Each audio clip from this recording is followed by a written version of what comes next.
ओम गणेशाय नमः। मेरे चैनल पर विस्तृत रूप से ग्रहों की गोचरीय स्थिति पर वीडियोस आते ही रहती हैं। तो अगर आप भी चाहते हैं कि ग्रहों की गोचरीय स्थिति पर रेगुलर अपडेट्स आपको मिलती रहे, क्या अच्छा क्या बुरा घटित हो सकता है, एक गाइडेंस ज्योतिष के द्वारा आपको प्राप्त होती रहे, तो अवश्य मेरे चैनल को सब्सक्राइब कीजिए। जिन लोगों ने सब्सक्राइब किया और कुछ लोगों को नोटिफिकेशंस नहीं आती कभी कभी कहते हैं, तो आप सब्सक्राइब वाले ही बटन के साथ ही ऑल नोटिफिकेशंस को इसको ऑन कर सकते हैं, जिससे आपको सारी नोटिफिकेशंस आएंगी। तो यदि आप भी चाहते हैं कि रेगुलरली अपडेट्स मिलते रहे और रेगुलर ग्रहों की गोचर स्थिति की जानकारी मिलती रहे, उसका प्रभाव क्या होगा पता चलते रहे, तो अवश्य मेरे चैनल को सब्सक्राइब करें और नोटिफिकेशंस को भी ऑन करें। नमस्कार। ओम गणेशाय नमः। ओम नमः शिवाय। मैं निखिल ज्योतिषाचार्य आप सभी का मेरे चैनल पर पुनः स्वागत करता हूं। आशा करता हूं कि आप सभी स्वस्थ होंगे। महादेव की कृपा आप सभी पर सदैव बनी रहे। ये वीडियो कर्क यानी कि कैंसर के लिए बहुत विशेष है, क्योंकि वीडियो है शनि महाराज के मार्गी होने के बारे में। शनि महाराज यानी कि सैटर्न मार्गी हो रहे हैं। कब हो रहे हैं? 28 नवंबर 2025 को, बहुत लंबे अंतराल के बाद। 13 जुलाई 2025 को वक्री हुए थे और अब बहुत लंबे टाइम के बाद जाके वो मार्गी हो रहे हैं। शनिदेव कई चीज़ों पर प्रभाव डालते हैं। कह सकते हैं कि समय के कारक ही शनि हैं, कह सकते हैं कर्मों के फलों के कारक शनि हैं। बड़े स्तर पर जो चीज़ें होती हैं या जीवन की मंदता के कारक भी शनि ही हैं। और ऐसा ही होता है जब शनि वक्री होते हैं तो कई चीज़ें मंद गति से चलती हैं, जो आपने भी शायद अनुभव किया होगा पिछले कुछ 4-4.5 महीनों में। लेकिन अब अच्छी बात यह है कि शनिदेव वक्री से मार्गी अवस्था की तरफ जा रहे हैं। ऐसा मैंने कभी भी नहीं कहा कि वक्री ग्रह बुरा ही होता है। वक्री ग्रह के कुछ अच्छे रिजल्ट भी होते हैं, लेकिन वो जो भी रिजल्ट मिलते हैं मंदता से मिलते हैं, बहुत मेहनत से मिलते हैं और मन मुताबिक नहीं मिल पाते। इसलिए जब शनि अब मार्गी होंगे तो कई चीज़ों में पॉजिटिव चेंजेस लाएंगे। और यहाँ पे अगर हम बात करें तो कई जगहों पर उनका प्रभाव हमें देखने को मिलेगा। लेकिन at the same time Brihaspati भी 5 दिसंबर को पिछली राशि में गिर जाएंगे जिस पर उनको होना चाहिए था, और वो वक्री होंगे। तो एक ऐसा भाव होगा जहाँ पे बृहस्पति की वक्र दृष्टि और शनि की मार्गी दृष्टि पड़ेगी। तो वो भाव कुछ केयरफुल या उस भाव से संबंधित थोड़ा सा आपको केयरफुल भी रहना पड़ेगा। तो इन्हीं सभी चीज़ों की हम चर्चा करेंगे इस वीडियो में। क्या पॉजिटिव, क्या केयरफुल चीज़ें हैं जिनको लेकर आपको ध्यान में देना है, और वीडियो के अंत में मैं कुछ उपाय भी बताऊंगा जिसके करने से लाभ मिलेगा। लग्न राशि या चंद्र राशि कर्क है, दोनों ही देख सकते हैं, अलग अलग नहीं बन सकते राशिफल। जहाँ से सूट ज़्यादा करता है वहाँ से देखिए। व्यक्तिगत तौर पर मेरा मानना है लग्न से देखेंगे तो अच्छा है। शुरू करते हैं। शुरू करेंगे हम सकारात्मक चीज़ों से, पॉजिटिव चीज़ों के साथ। सबसे पहला तो आपके 7वें घर के स्वामी हैं। बहुत संभव है कि आपके लाइफ पार्टनर की तबीयत जो है वो पिछले कुछ टाइम से ख़राब चल रही हो, तो उसमें आपको सुधार देखने को मिलेगा। आपके लाइफ पार्टनर की तबीयत बेटर हो सकती है। मैरिड लाइफ में भी अवश्य प्रॉब्लम चल रही होगी, तू मैं हो, कम्युनिकेशन प्रॉब्लम हो या वैराग्य की भावना हो, बहुत अटैचमेंट ना होना, ये सारी प्रॉब्लम्स वैसे भी कर्क वालों की मैरिड लाइफ में हमेशा कहता हूँ।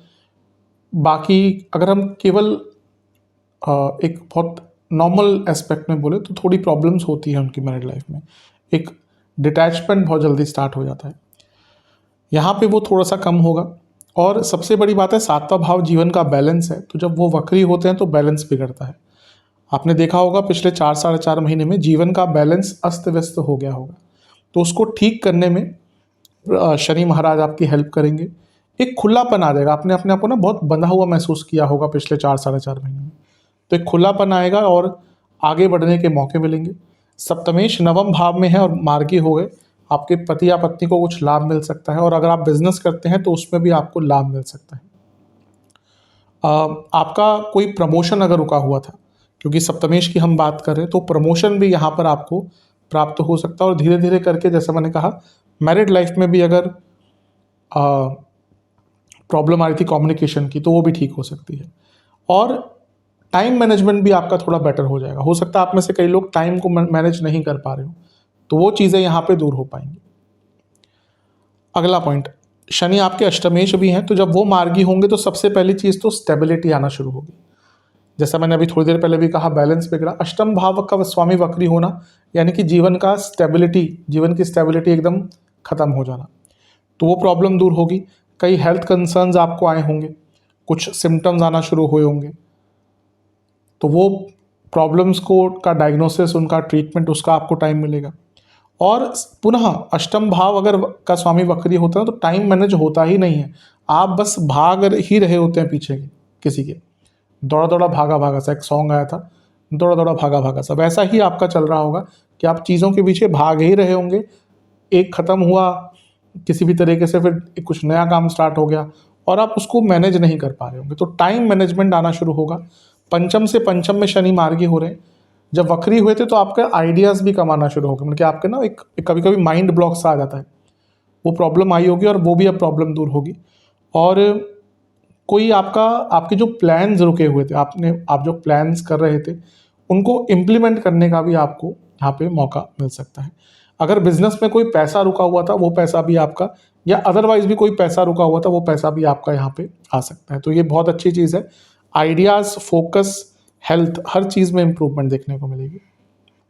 अगला पॉइंट, नवम में बैठे थे, वक्री हो गए थे, बॉसेस से बहुत प्रॉब्लम हुई होगी पिछले 4.5 महीने में, जुलाई से बॉसेस से मतभेद, प्रॉब्लम्स, तो बॉसेस से प्रॉब्लम थोड़ी थोड़ी दूर करके, धीरे धीरे करके दूर होगी। भाग्य का साथ मिलना शुरू हो जाएगा। नवम में अगर शनि वक्री होते हैं, भाग्य का साथ बहुत देरी से मिलता है। किसी की कुंडली में भी शनि अगर नवम में है ना, ऐसा नहीं कि व्यक्ति सक्सेसफुल नहीं होगा, लेकिन बहुत बहुत परिश्रम करने पड़ते हैं। जब वो वक्री हो जाते हैं गोचर में, तो फिर परिश्रम की इंटेंसिटी बहुत बढ़ जाती है। तो भाग्य स्थान में मार्गी होना उनका भाग्य को बढ़ाएगा। स्टूडेंट्स के लिए अच्छा है क्योंकि पंचम से पंचम में बैठे हैं, और एक प्रकार से आपकी फादर की हेल्थ भी अगर ख़राब हो रही थी तो उसको ठीक करने के लिए भी, उनको रिकवर करने के लिए भी टाइम बहुत अच्छा है। कोई धार्मिक कार्य आपके रुके हुए थे, आप कोई धार्मिक जगह पे जाना चाहते थे, घर में कोई धार्मिक अनुष्ठान कराना चाहते थे, नहीं हो पा रहा था, वो कार्य भी संपन्न कर पाएंगे। और नवम भाव में शनि जब वक्री होते हैं, धर्म का भाव है, यानी कि आपकी ड्यूटीज़ भी, तो आप अपनी ड्यूटीज़ से भी जी चुरा रहे होंगे या शॉर्टकट्स बहुत ले रहे होंगे, तो वो प्रॉब्लम भी अब दूर होगी। अगला पॉइंट, उनकी दृष्टियों पे चलते हैं। उनकी एक दृष्टि है लाभ स्थान में, कोई पैसा, कोई काम फंसा हुआ था, वो प्रॉब्लम दूर होगी। कभी कभी होता है 11वें घर पर वक्री शनि की दृष्टि, व्यक्ति के अंदर इच्छाएं ही नहीं रहती, उसकी इच्छाएं एकदम कम हो जाती है। शनि इच्छा को कम करने वाले ग्रह हैं, तो अब जब हमारी इच्छा ही नहीं होंगी तो हमारा जीवन बहुत नीरस हो जाता है। हाँ भाई, अगर आप साधु हैं, सन्यासी हैं, वो अलग बात है, लेकिन अगर आप भौतिक जीवन व्यतीत कर रहे हैं तो इच्छाएं ना होना या इच्छाएं एकदम ख़त्म हो जाना कभी कभी बहुत इम्बैलेंस क्रिएट करता है। तो यहाँ पे क्या होगा, आपकी इच्छाएं दोबारा जागृत होंगी और आप उनके लिए काम कर पाएंगे। ये भाव जहाँ पे शनि की दृष्टि है, पंचम से सप्तम है, तो एक प्रकार से स्टूडेंट्स के भी जो काम रुके हुए थे वो कार्य पूर्ण होंगे, और बिजनेस में भी आपको बहुत ज़्यादा लाभ मिलेगा, क्योंकि ये भाव जो है सप्तम से त्रिकोण है और लाभ स्थान है, तो बिजनेस में भी अगर आपका कोई काम रुका हुआ था वो कार्य आपका बन सकता है। कोई जॉब आके चली गई थी, पीछे बहुत लोगों के ले ऑफ हुए, तो यहाँ पे नई जॉब मिलने का योग बन जाता है, क्योंकि लाभ स्थान पर शनि की दृष्टि है और वो 10वें से लाभ के स्वामी हैं। और अगर आपका कोई लेट्स से कि आपकी ग्रोथ रुक गई थी, ओवरऑल जीवन की ग्रोथ रुक गई थी, तो ग्रोथ भी दोबारा वापस आपकी स्टार्ट होगी। तो 11वें घर पर जो दृष्टि है शनि की मार्गी, ये बहुत अच्छा रिजल्ट देगी। उनकी अगली दृष्टि पड़ेगी 30वें घर पर, 7वीं दृष्टि। पुनः उनका वक्री होना, आपने देखा होगा कि कम्युनिकेशन प्रॉब्लम बहुत आई होगी कई लोगों के साथ, तो प्रॉब्लम वो कम होगी, गति बढ़ेगी। तब उपचय भाव पर मार्गी शनि यानी कि गति बढ़ेगी। और अगर आपके अपने भाई बहनों से भी संबंध खराब हुए थे, उसको ठीक करने का अवसर भी मिलेगा। सबसे बड़ी बात है, आप चीज़ों को एग्जीक्यूट कर पाएंगे, जो प्लानिंग है उसको एग्जीक्यूट कर पाएंगे। और भाग्य और पराक्रम का यहाँ पे मिलन हो रहा है, यानी कि जो भी प्लानिंग थी, भाग्य साथ देगा आपको उन प्लानिंग को पूरा करने का। बहुत अच्छा टाइम है। और उनकी एक दृष्टि पड़ेगी 6ठे घर पर, बहुत लॉन्ग पेंडिंग लीगल केस था, उसका कॉम्प्रोमाइज़ हो सकता है। और करियर में गति आएगी दोबारा, क्योंकि 6ठा भाव मैं हमेशा कहता हूँ करियर का बहुत महत्वपूर्ण भाव है, तो करियर में एक गति पुनः आना शुरू हो जाएगी। तो देखिए शनि महाराज का मार्गी होना कितनी चीज़ों पर एक अच्छा इम्पैक्ट डाल रहा है। अब कुछ ऐसी चीज़ों की चर्चा करते हैं जहाँ पे आपको एक्स्ट्रा केयरफुल रहना पड़ेगा। अब चलते हैं कुछ एक्स्ट्रा केयरफुल चीज़ों के बारे में। बृहस्पति वक्री होने के कारण कुछ टाइम के लिए तो पहले तो अतिचारी थे, कुछ टाइम के लिए कर्क में आ गए थे, लेकिन अब पुनः वो वापस मिथुन में गिर जाएंगे। लेकिन यहाँ पे होगा क्या कि वो तो वक्री हैं, लेकिन शनि की मार्गी दृष्टि है, तो ये दो ऑपोजिट फोर्सेस हैं, इसलिए कुछ चीज़ों को लेकर केयरफुल रहना पड़ेगा। पहला तो सडन एग्रेशन, आपके अंदर बहुत ज़्यादा एग्रेशन आ सकता है सडनली। वैसे कर्क वालों का नेचर नहीं होता एग्रेसिव, अगर हम बिना किसी ग्रहों के प्रभाव की बात करें तो ऑब्वियसली कुछ ग्रह का इम्पैक्ट है, मंगल का है, सूर्य का है, तो चीज़ें बदलती हैं। लेकिन नेचुरली कर्क वाले थोड़े शांत स्वभाव के होते हैं, लेकिन यहाँ पे कभी कभी बहुत सडन एंगर आपके अंदर आ सकता है जो प्रभावित करेगा। सडनली ओवर प्लानिंग भी आप शुरू कर देंगे और बहुत सारी चीज़ों को स्टार्ट कर देंगे, क्योंकि क्या हुआ होगा ना, पिछले कुछ 4-4.5 महीने में आपके कई कार्य विलंबित हुए होंगे। अब थोड़ा एक उम्मीद जागेगी तो आप क्या करेंगे, बहुत सारी चीज़ें एक साथ स्टार्ट कर देंगे। और जब हम ऐसा करते हैं कि सारी चीज़ें एक साथ स्टार्ट करना शुरू कर देते हैं तो हम चीज़ों को हैंडल नहीं कर पाते। इससे बचना है। रिलेटिव से थोड़ा बच के रहेगा, जो आसपास के, इमीडिएट फैमिली नहीं कहूँगा, जो आसपास के रिलेटिव्स हैं उनसे थोड़ा सा बच के रहेगा, मनमुटाव हो सकते हैं। और कोई फालतू का लोन मत लीजिएगा। कभी कभी लोगों की आदत होती है, छोटा सा कुछ चाहिए लोन ले लिया, और छोटे छोटे लोन मिलकर बहुत बड़े बन जाते हैं।